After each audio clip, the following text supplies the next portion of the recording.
U.S. President Donald Trump said on Thursday that his proposed 25% tariffs on Mexican and Canadian goods will go into effect on March 4th as scheduled because of what he said were drugs flowing into the U.S. from those countries. The drugs continue to pour into our country, killing hundreds of thousands of people. We're losing substantially more than 100,000 people. I mean, dead.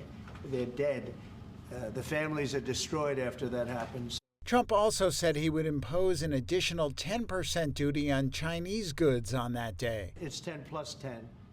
In 10 case, plus 10 was there confusion on that? There was, sir, yeah. Okay, 10 plus 10. It's a second 10. Canadian and Mexican officials were due to meet with Trump administration counterparts in Washington on Thursday and Friday to try to forestall the tariffs, which could deal a serious blow to a highly integrated North American economy. Here's Mexican President Claudia Sheinbaum.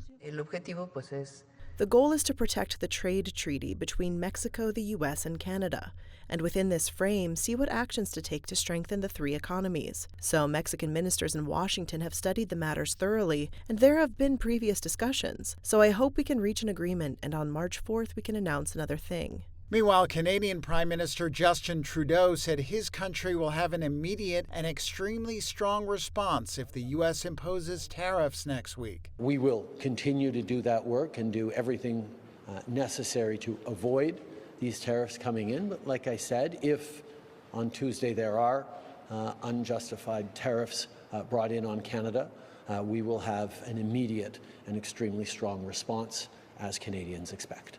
Trump's comments on the matter during his first cabinet meeting on Wednesday seemed to suggest that he may push the deadline back for about 1 month until April 4th.